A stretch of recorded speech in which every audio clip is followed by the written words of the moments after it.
Thank you, Vasilis, and thank you, Adrian, and the whole board of the journal for inviting me to this exciting, completely interesting conference and to this wonderful location.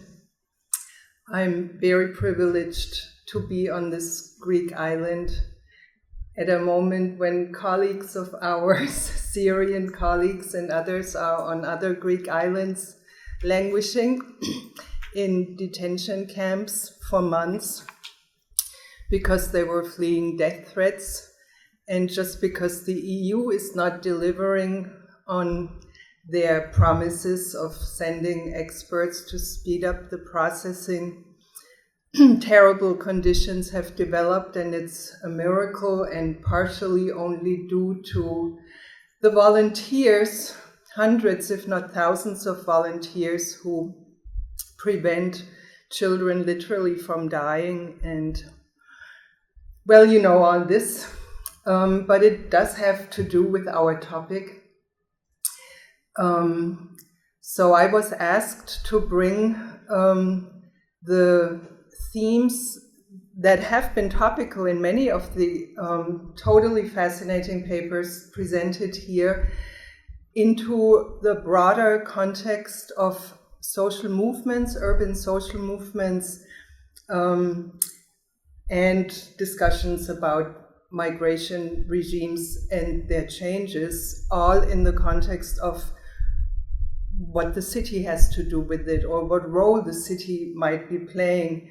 So such a big task forces me to use much broader strokes than most of the papers that have been presenting very detailed case study type of findings that I am in, have no ambition to compete with, but it's wonderful that they have been before my talk so that you can associate much better what I'm referring to, at least in some of my reflections or suggestions for how to interpret the ongoing developments in this field. So I make most reference to Germany, the country that I know best currently with regard to urban social movements and also the refugee situation. But I do want to make some larger claims that I think have something to offer for other European countries as well. So we are dealing with conditions of urban austerity and localized border regimes under which highly uneven landscapes of urban border spaces have emerged. These are what we are analyzing, and they have become even more uneven and even more exacerbated after the influx of irregular migrants that had its peak exactly a year ago, when this huge wave of migrants from Hungary into Austria and Germany kicked the Dublin regime, at least temporarily, out of its shoes. And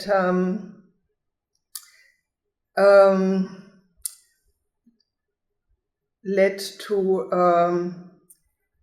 the emergence of local political arenas, which I want to take a closer look at, that are constituted by a set of different actors. This arena looks obviously different in every city depending on the relative weight of each player, and so the arena varies quite hugely.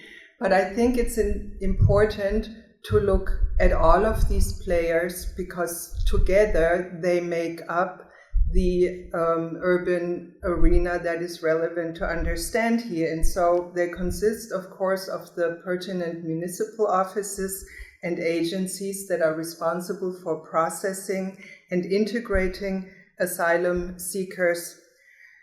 which includes local integration councils, as well as local policing and security agencies. In both of these areas, a lot of outsourcing and contracting with the private sector has taken place.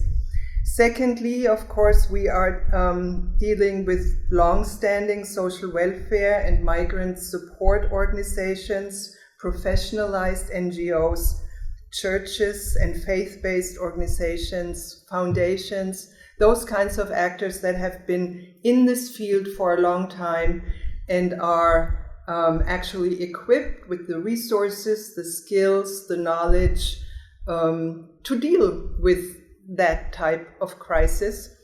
But last summer were overwhelmed, just like the state agencies were overwhelmed. So a third actor is important to look at, and that is the new wave of civil society organizations formed and staffed by volunteers, many of them for the first time in their lives. But they have become increasingly supported by and incorporated into municipal integration policies. Next to them, we also have in this field self-organized movements of refugees and also advocacy and support groups formed by anti-racist, anti-fascist, leftist groups that often work quite closely with them. Then there are our classical human rights organizations that in many cities play an important role. And finally, of course, the private firms that are contracted for providing accommodations and detention facilities, policing, and so on for the irregular migrants or the migrants in the process of their applications being worked on. So the interactions between these 5 or 6 groups in this arena do not neatly fall into opposing categories, as my title might seem to indicate, cities as sites of refuge or of resistance. The boundaries between what is refuge, what is resistance, and who are the pertinent players providing or doing those are often fuzzy and keep changing. So a complex field has emerged characterized by significant tensions and conflicts, as well as by parallel structures. Some of them have no overlap whatsoever, even though they are tasked with the same function, taking care of the needs of refugees. But there's not a lot of coordination, and some municipal agencies don't even acknowledge the existence of some self-organized groups that are also working there. So by deconstructing the interactions that are taking place in this arena, I want to show how in this arena new directions are evolving that not only change the politics of migration and integration, but that also switch tracks of social policies or of the welfare state, if you like, that mobilize and direct civil society activism into municipal politics in new ways.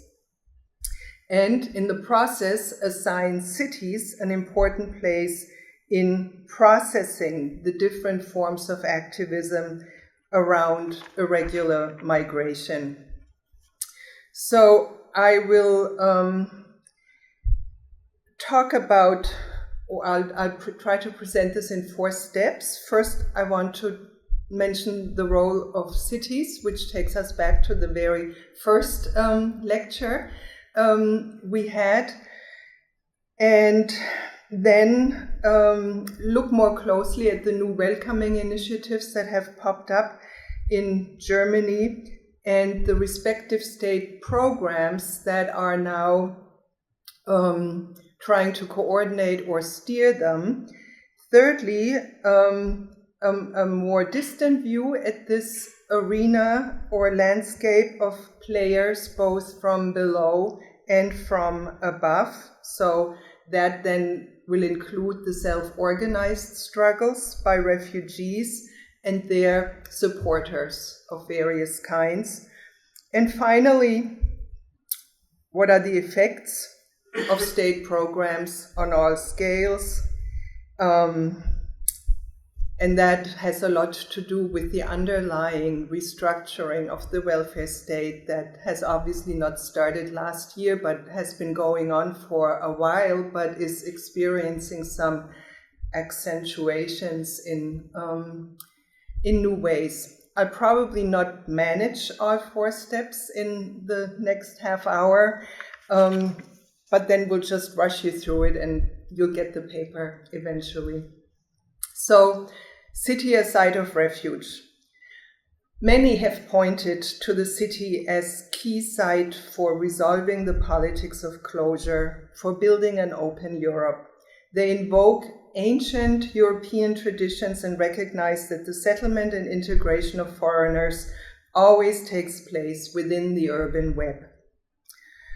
Or they point to the power of cities as sites of encounter and integration. And the mayor of Barcelona, Ada Colau, has launched a call for the creation of cities of refuge in an effort to circumvent the EU and national state deadlock around the arrival of refugees and migrants.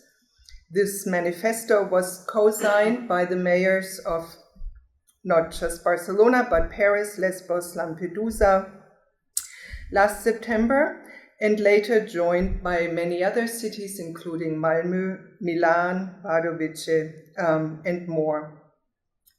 In it says, we, the cities of Europe, are ready to become places of refuge. It may be that states grant asylum, but it is cities that provide shelter.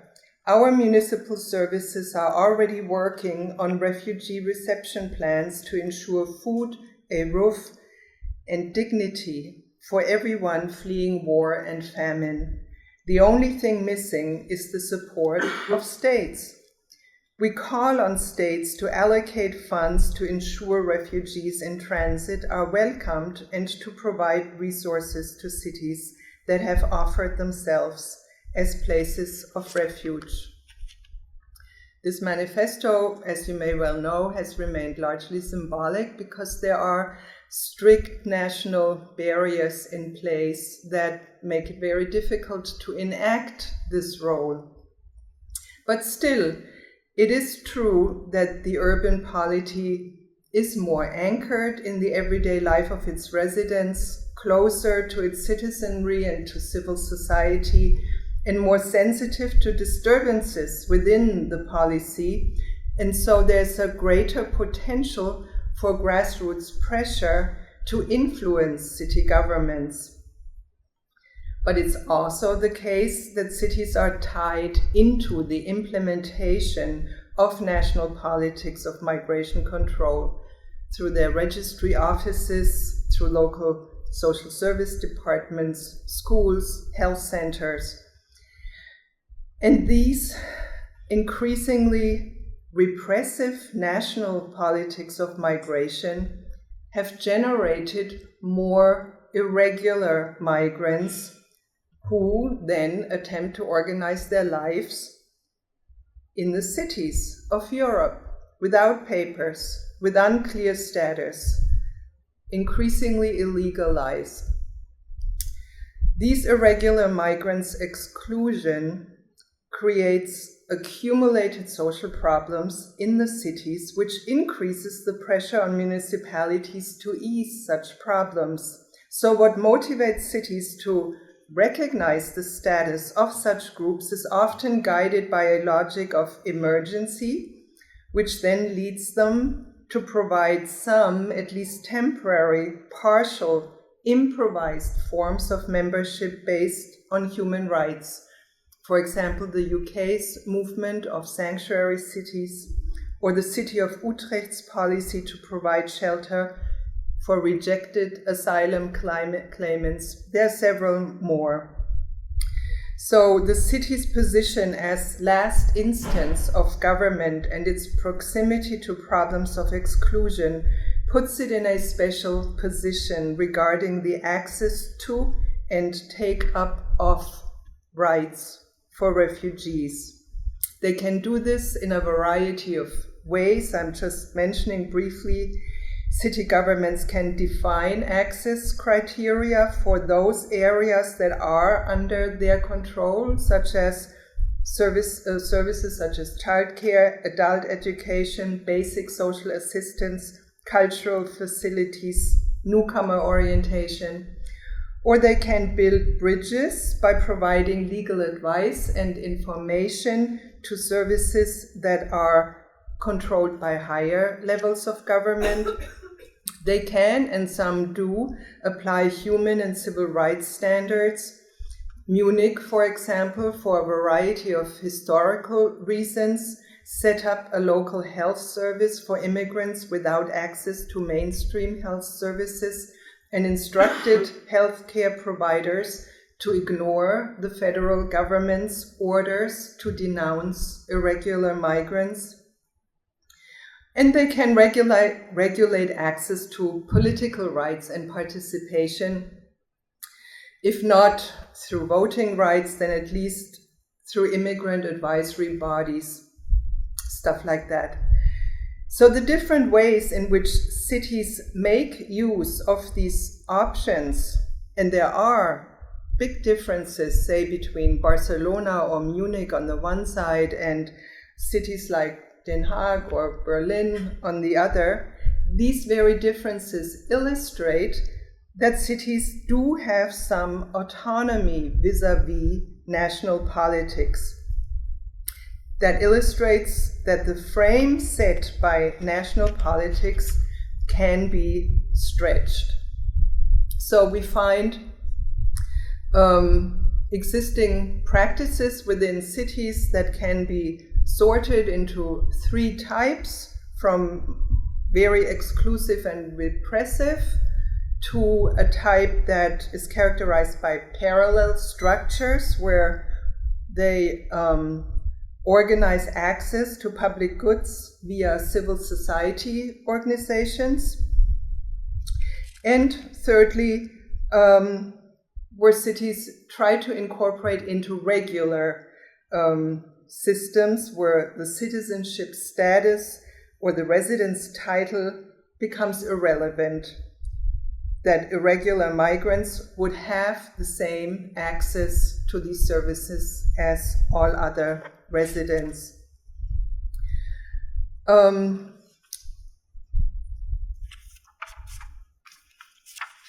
is more to be said here, but since I want to say so much more, let's leave this first point about municipalities having become important addressees for social movements and political mobilizations in this field, both because they are closer to and cooperate more frequently with civil society organizations, and because movements can pressure them and push them to expand those boundaries that I sketched. So the next point, the welcoming initiatives. You may remember last September, we had this outpouring of support and concern that led to a novel sort of activism around migrant rights, a sudden surge of very non-traditional civil society engagement that arose next to and not only in part out of existing human rights, refugee, anti-racist, and other urban movements. In cities and towns across Germany, a massive and diverse spectrum of help and solidarity, encouraged, we should remember, by tabloids such as Bild newspaper in Germany that ran a campaign, We Help. So thousands of these sprang up in the city of Berlin, 150 alone, by locals who witnessed the despair and the needs of the asylum seekers. And they demonstrated with their acts of hospitality a culture of welcome and provided support with everything that was urgently needed. This level of support was not anticipated by anybody. Germany has always stood as the country with the lowest level of volunteerism in in Europe.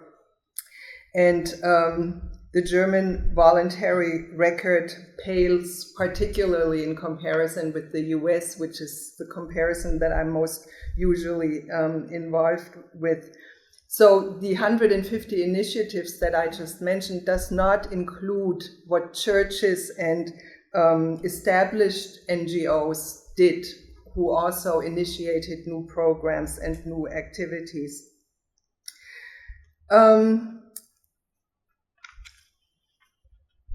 So this kind of uncoordinated, wild activity characterized the whole fall when state incapacity and also the inertia or incapacity of large professional NGOs was seen and witnessed by everybody, and these volunteers attempted to compensate for it. I'm not sure that the word state overload or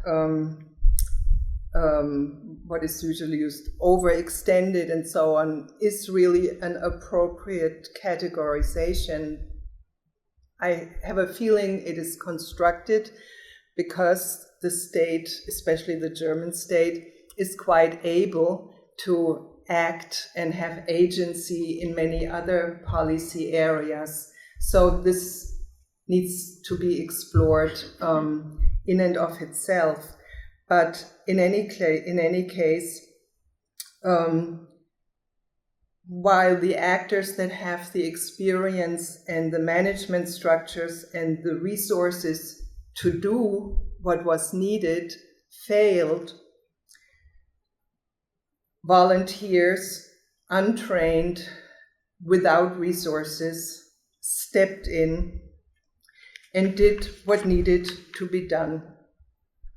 A second phase began in February 2016 with the closing of the Balkan route, and now we have state agencies regaining control. In fact, they introduced a panoply of programs and subsidies and actively sought to shape the new civil society engagement.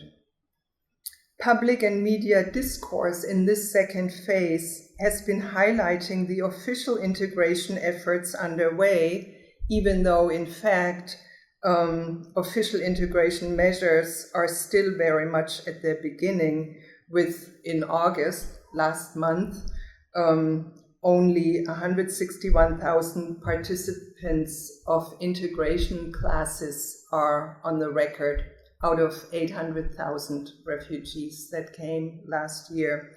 So we haven't gotten very far along. And the discourse also downplays the parallel legal and administrative measures that severely limit the rights and options of asylum seekers and that seek to expel all of those that do no longer meet the more and more restrictive criteria that the recent legislation has brought.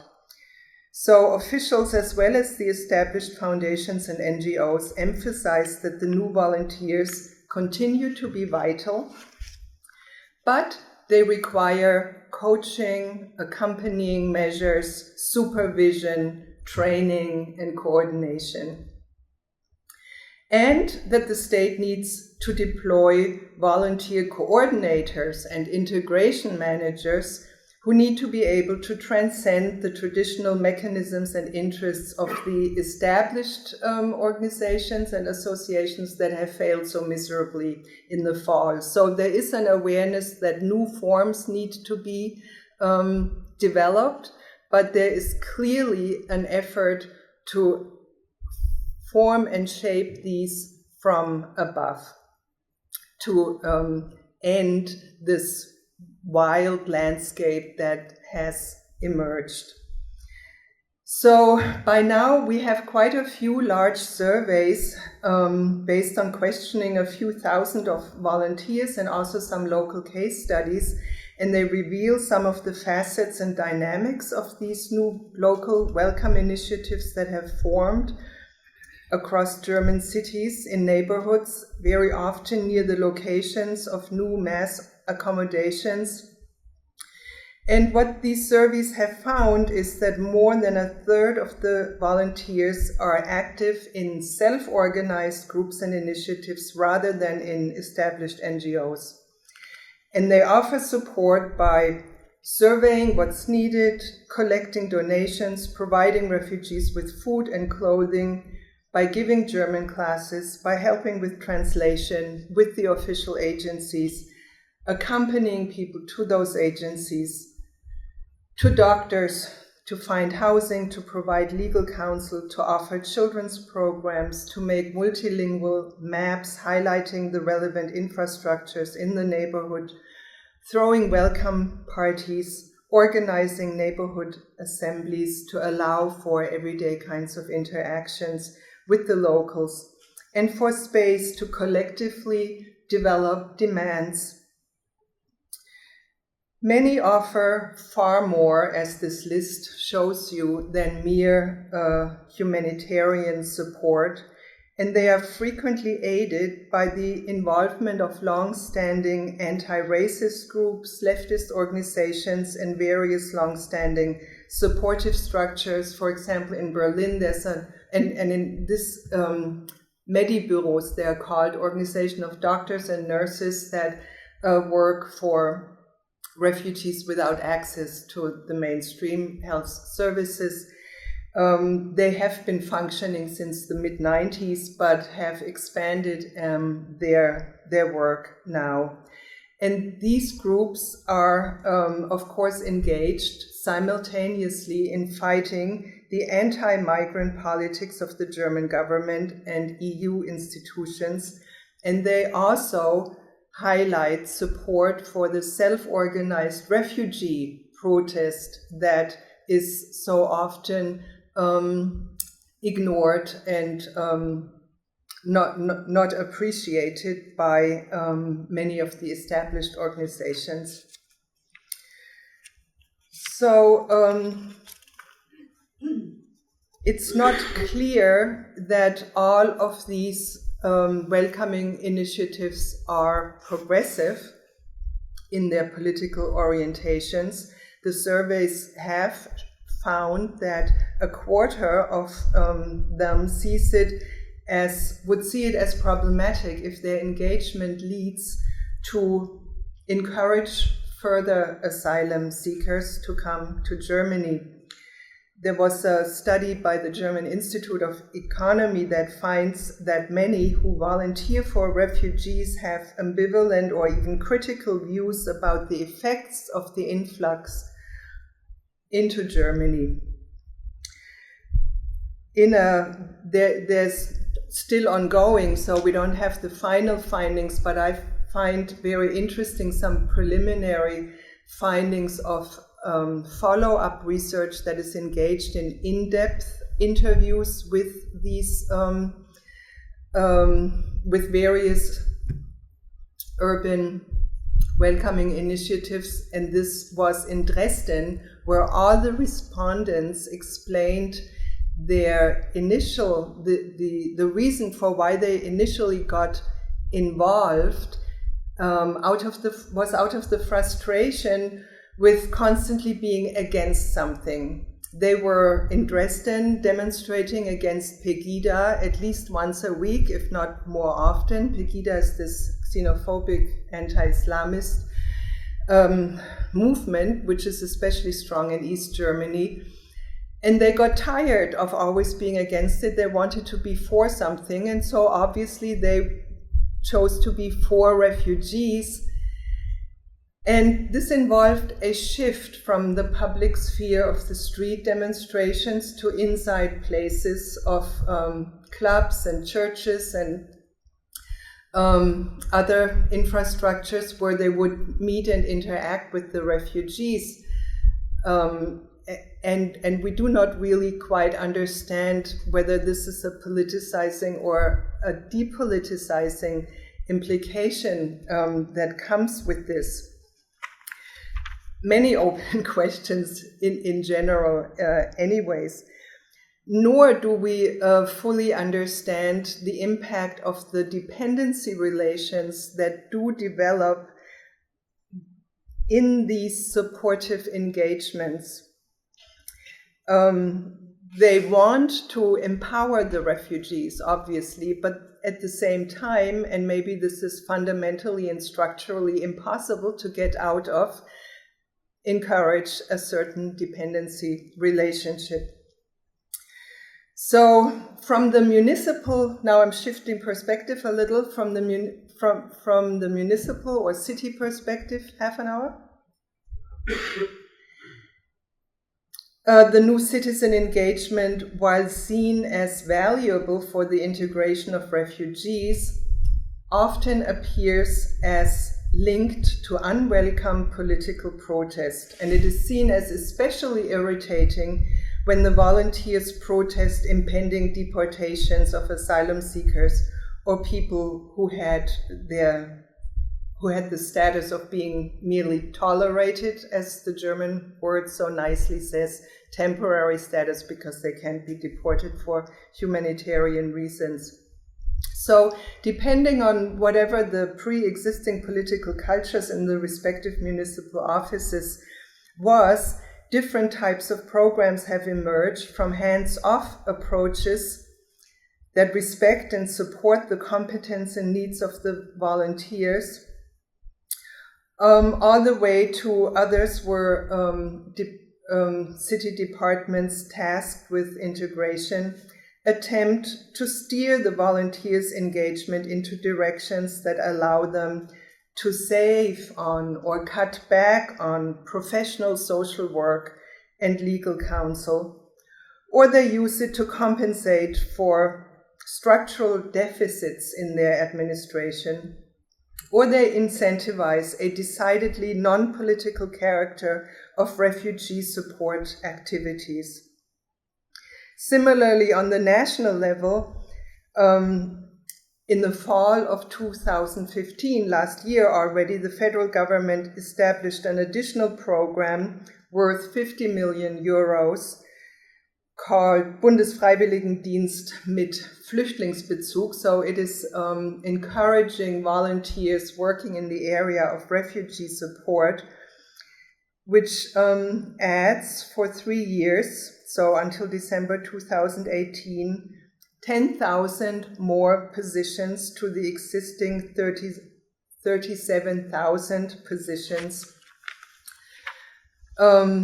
These measures, as well as some model projects established by other federal agencies, fund the activities and the training of volunteers only. Those monies are not for refugees, exclusively for German volunteers. Such monetarized forms of recognition and appreciation in the form of allowances.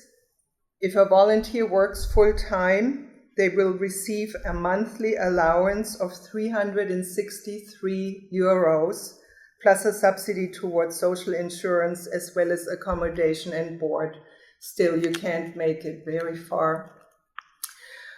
And also training programs for volunteers are double-edged path makers for processes of deprofessionalization, de-standardization, and precarization of social activities, especially where activities normally requiring training in social pedagogy or social work are now carried out by barely trained volunteers and badly paid on top. So the financial incentives make the volunteer work into a tool for informalizing and destandardizing this social work by suspending labor rights and the standards of collective bargaining, and thus obfuscating the borders between the low-wage sector, shadow economy, and monetarized volunteering. Also, more should be said about the outsourcing of the accommodations and reception centers for refugees to private operators. This, besides what it apparently does, also displaces the conflict that would otherwise erupt between the state agencies and the refugees. And these firms have repeatedly banished welcome initiatives and support organizations, especially of the kind that don't limit their support to humanitarian aid, from their property. So in sum, I would suggest the state programs foster and honor especially the white helpers, while invisibilizing the struggles of self-organized refugee groups, if not altogether discrediting them as too radical. So I will not manage to unfold my other two arguments. I did want to say in one sentence that the movements built by refugees themselves, starting especially in 2012 with a huge march across Germany, landing in Berlin and setting up for 3 years a camp in the center of Berlin of refugees and their supporters, has achieved enormous visibility, put the issue on the political agenda, while at the same time splitting the refugees into, again and again, after repeated long sieges, evictions, more sieges, and so on, always coupled with differentiating concessions, so that in the end only a small group of refugees is left over.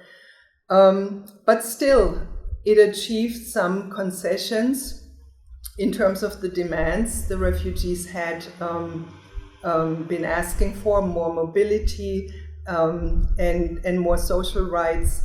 And all of this is with the so-called integration law that was passed, that has been implemented last month, has come to naught. Now we are, in terms of the rights granted to refugees, we have more differentiations, and the two lowest layers of refugees are now, in terms of rights, at a state that that predates anything we have even seen in Germany, including mandatory work for 80 cents an hour, for example, and if they don't do it, they lose everything. So the final argument I wanted to make was an interpretation of these trends and developments in the context of the restructuring of the welfare state, where particularly all care work has increasingly been outsourced, privatized, both to traditional NGOs like the Tafeln that feed the homeless and the hungry, so food scarcity also, and now refugee work is also falling in this category. And this context, which defines the arena within which the welcoming initiatives and the movements in support of the refugees and the municipalities have to act, because they place such a strict frame and boundaries, need to be well understood and included in any of our research that wants to understand what is going on with cities and their potential agencies with regard to migration. Thanks.